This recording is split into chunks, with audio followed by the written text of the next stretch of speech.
ಕಾಳಿ ದೇವಸ್ಥಾನ.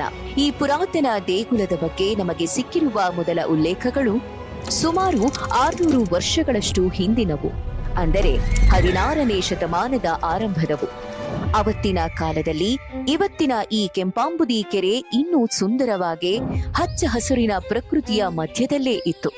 ಅದರ ಬದಿಯಲ್ಲಿದ್ದ ಒಂದು ಬೃಹತ್ ಬಂಡೆಯ ಹತ್ತಿರ ನಂಜಮ್ಮ ಎಂಬ ಮಹಿಳೆ ದನ ಕುರಿ ಮೇಯಿಸುತ್ತಿದ್ದಳಂತೆ. ಅವತ್ತೊಂದು ದಿನ ಅವಳಿಗೊಂದು ದೈವಿಕ ಅಶರೀರವಾಣಿ ಕೇಳಿಸ್ತಂತೆ. ನಾನು ಮಹಾಕಾಳಿ, ಈ ಬಂಡೆಯ ಒಡಲಿನಲ್ಲಿ ನೆಲೆಸಿದ್ದೇನೆ. ನನಗೆ ಪೂಜೆ ಮಾಡಿ ಒಂದು ದೇವಾಲಯ ಕಟ್ಟಿಸಬೇಕು. ಆ ಧ್ವನಿ ಕೇಳಿದ ನಂಜಮ್ಮನಿಗೆ ಮೊದಮೊದಲು ಅದು ಕೇವಲ ತನ್ನ ಭ್ರಮೆ ಅಂತಲೇ ಅನ್ನಿಸಿತ್ತು. ಆದ್ರೆ ಅದೇ ಆದೇಶ ಮತ್ತೆ ಮತ್ತೆ ಬಂದಾಗ, ಜೊತೆಗೆ ಊರಿಗೆ ಕ್ಷಾಮ ಬರುವ ಎಚ್ಚರಿಕೆಯೂ ದೊರೆತಾಗ ವಿಚಲಿತಳಾದ ನಂಜಮ್ಮ ಸುಮ್ಮನಿರಲಾಗಲಿಲ್ಲ. ತಕ್ಷಣ ತನ್ನ ಊರಿನ ಜನಕ್ಕೆ ವಿಷಯ ಮುಟ್ಟಿಸಿಬಿಟ್ಟಳು. ಗಾಬರಿಗೊಂಡ ಊರ ಜನ ಸ್ಥಳಕ್ಕೆ ಬಂದು ನೋಡಿದರೆ ಆ ಬಂಡೆಯಲ್ಲಿ ನಿಜವಾಗಿಯೂ ಒಂದು ದೇವಿಯ ಸ್ವರೂಪವೇ ಇತ್ತು.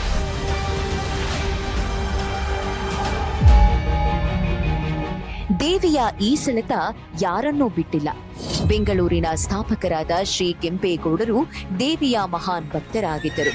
ಅವರು ಬೆಂಗಳೂರು ನಿರ್ಮಾಣ ಮಾಡುವುದಕ್ಕೂ ಮುಂಚೆಯೇ ದೇವಿಗೆ ಇಲ್ಲೊಂದು ಪುಟ್ಟ ದೇಗುಲವಿತ್ತು. ಒಮ್ಮೆ ಅವರು ತಮ್ಮ ರಾಜ್ಯದ ಗಡಿ ಗೋಪುರ ಕಟ್ಟುವುದಕ್ಕಾಗಿ ಜಾಗ ಗುರುತಿಸಲು ಒಂದು ಎತ್ತಿನ ಬಂಡಿಯನ್ನ ಸ್ವಚ್ಛಂದವಾಗಿ ಬಿಟ್ಟಿದ್ದರಂತೆ. ಅದು ಎಲ್ಲಿ ಹೋಗಿ ನಿಲ್ಲುತ್ತದೆಯೋ ಅಲ್ಲೇ ಒಂದು ಗಡಿ ಗುರುತು ಹಾಕುವ ಯೋಚನೆ ಅವರದ್ದು. ಅವತ್ತು ಆ ಬಂಡಿ ಬಂದು ನಿಂತದ್ದು ಈ ದೇಗುಲದ ಹತ್ತಿರ.